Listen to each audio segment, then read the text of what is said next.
Baiklah, pada video kali ini saya akan jawab soal-soal ujian tengah semester pada mata kuliah desain pembelajaran. Soal yang pertama yaitu, menurut saudara-saudari dalam mata kuliah desain pembelajaran, apa yang sebenarnya didesain atau dirancang? Menurut pendapat saya, pada mata kuliah desain pembelajaran, yang didesain atau dirancang adalah program pembelajaran, tujuan, strategi, teknik, dan media pembelajaran.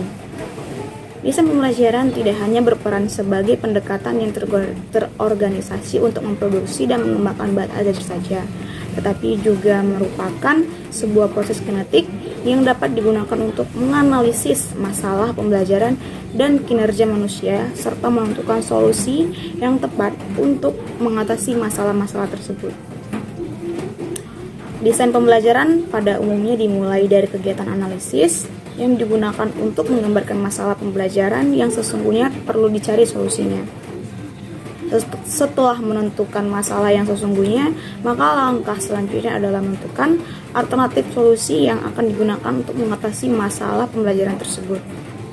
Seorang perancang program pembelajaran perlu menentukan solusi yang tepat dari berbagai solusi alternatif yang ada.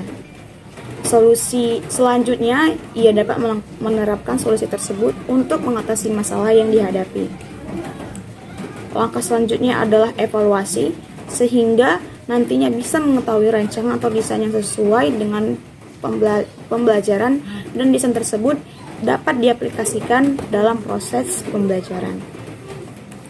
Dalam hal ini, rancangan desain pembelajaran merupakan seperangkat rencana dan pengaturan mengenai isi dan bahan pelajaran serta cara yang digunakan sebagai pedoman penyelenggaraan kegiatan belajar mengajar untuk mencapai tujuan-tujuan pendidikan.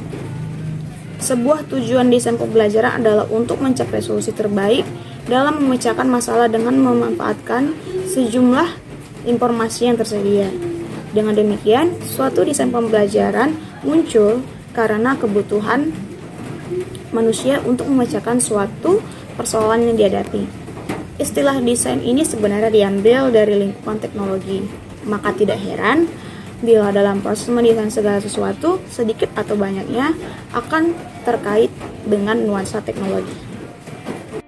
Soal yang kedua yaitu, berikan alasan mengapa mahasiswa dalam mengikuti mata kuliah desain pembelajaran minimal perlu menguasai teori belajar dan teori pembelajaran. Dalam mengikuti mata kuliah desain pembelajaran, mahasiswa minimal perlu menguasai teori belajar dan teori pembelajaran. Teori belajar dan teori pembelajaran lebih mudah dipahami dan disampaikan dengan cara pendekatan sistem, arah, dan tujuan pembelajaran direncanakan dengan jelas. Pendekatan sistem menuntun mahasiswa pada kegiatan sistematis. Pendekatan sistem dengan merancang pembelajaran, mengoptimalkan segala potensi dan sumber daya yang tersedia, dan pendekatan sistem dapat memberikan umpan balik. Teori belajar juga menekankan pada hasil dari proses belajar tersebut, menekankan pada proses belajar, menekankan pada isi atau apa yang dapat dipelajari, dan menekankan pada sistem informasi yang dipelajari.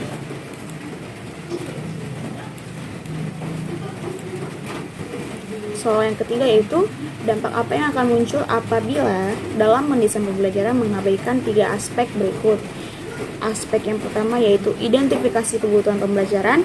Aspek yang kedua yaitu identifikasi karakteristik peserta pembelajar training.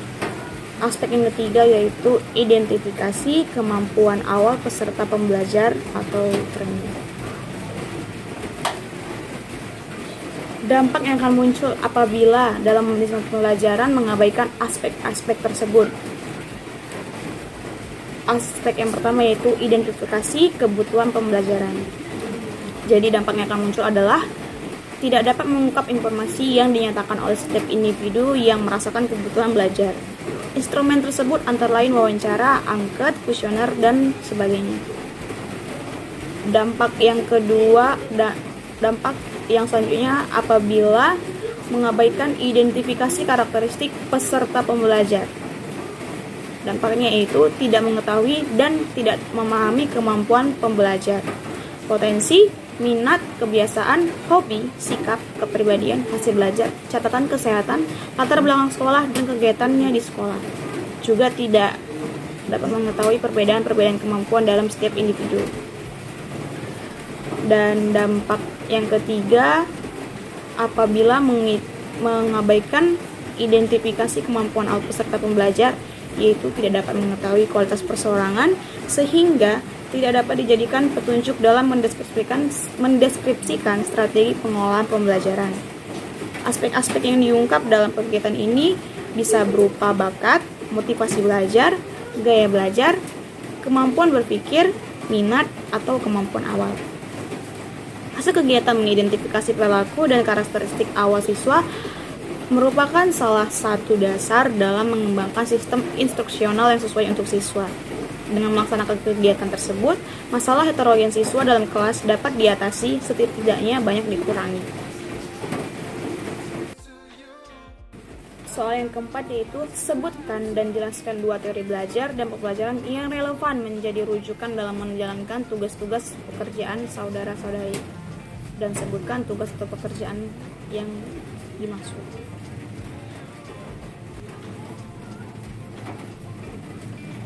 Dua teori belajar dan pembelajaran yang relevan dengan pekerjaan yang dimaksud adalah dua teori belajarnya, yaitu teori belajar kognitif dan teori belajar humanistik. Teori belajar kognitif ini adalah teori belajar yang melibatkan proses berpikir secara kompleks dan mementingkan proses belajar, bahwa setiap orang telah mempunyai pengalaman dan pengetahuan, di mana pengetahuan dan pengalaman tersebut tertata dan terstruktur kognitif. Dalam teori ini lebih menekankan pada proses belajar daripada hasil pikir itu sendiri. Seperti dalam pekerjaan yang sebagai saya contohkan adalah pemilik usaha jasa jahit menjahit yang setiap harinya harus berhadapan dengan customer atau pelanggan. Pembelajaran yang didapatkan yaitu mulai dari awal proses interaksi dengan customer yang berkesinambungan dari hari ke hari sehingga mendapatkan pengetahuan atau tata cara yang baik dalam menjalankan tugas. Teori belajar yang kedua adalah teori belajar humanistik. Teori belajar ini adalah teori belajar yang proses belajarnya harus berhulu dan bermuara pada manusia itu sendiri. Meskipun teori ini sangat menekankan pentingnya isi dari proses belajar, dalam kenyataannya teori ini lebih banyak berbicara tentang pendidikan dan proses belajar yang dalam bentuknya yang paling ideal. Dengan kata lain, teori ini lebih tertarik pada ide belajar dalam bentuknya yang paling ideal daripada belajar seperti apa adanya, seperti apa yang bisa kita amati dalam dunia keseharian. Teori belajar apapun dapat dimanfaatkan asal dengan tujuan untuk memanusiakan manusia. Dengan kata lain, mencapai aktualisasi diri dan sebagainya dapat tercapai. Soal yang kelima yaitu buatlah contoh 5 item instrumen untuk menilai sikap seseorang terhadap suatu masalah. Masalah yang dipilih yaitu sikap terhadap kebersihan lingkungan kampus. Untuk instrumennya adalah sebagai berikut.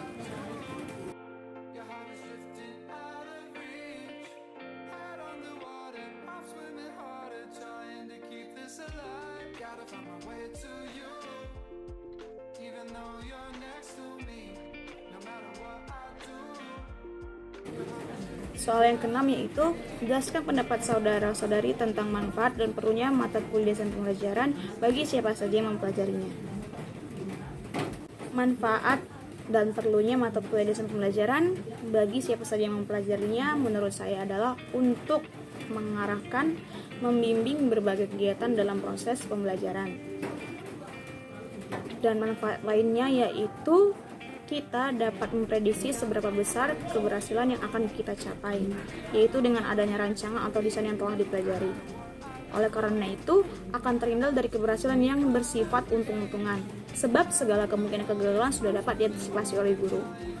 Dalam perencanaan, guru juga harus paham tujuan apa yang akan dicapai, strategi apa yang tepat dilakukan sesuai dengan tujuan yang akan dicapai, dan dari mana sumber belajar yang dapat digunakan. Manfaat yang kedua yaitu sebagai alat untuk memecahkan masalah. Dengan perencanaan yang matang, maka segala kemungkinan masalah yang akan timbul dapat diantisipasi sehingga dapat diprediksi pula jalan penyelesaiannya. Manfaat yang ketiga yaitu untuk memanfaatkan berbagai sumber belajar secara tepat. Dengan perencanaan yang tepat, maka guru dapat menentukan sumber-sumber belajar yang dianggap tepat untuk mempelajari suatu bahan pembelajaran. Sebab saat ini banyak sekali sumber belajar yang ditawarkan baik melalui media cetak maupun elektronik. Dan manfaat yang terakhir adalah perencanaan akan membuat pembelajaran berlangsung secara sistematis. Dengan perencanaan yang baik, maka pembelajaran tidak akan berlangsung seadanya saja, tetapi akan terarah dan terorganisir serta terstruktur. Dan guru juga dapat memanfaatkan waktu yang seefektif mungkin untuk mencapai tujuan pembelajaran tersebut. Baiklah, sekian jawaban dari soal-soal ujian tengah semester yang telah diberikan oleh dosen pengampu saya. Lebih dan kurangnya saya mohon maaf. Jika ada salah kata, saya mohon maaf. Saya ucapkan terima kasih. Semoga jawaban ini dapat bermanfaat untuk kita semua. Sekian dan terima kasih.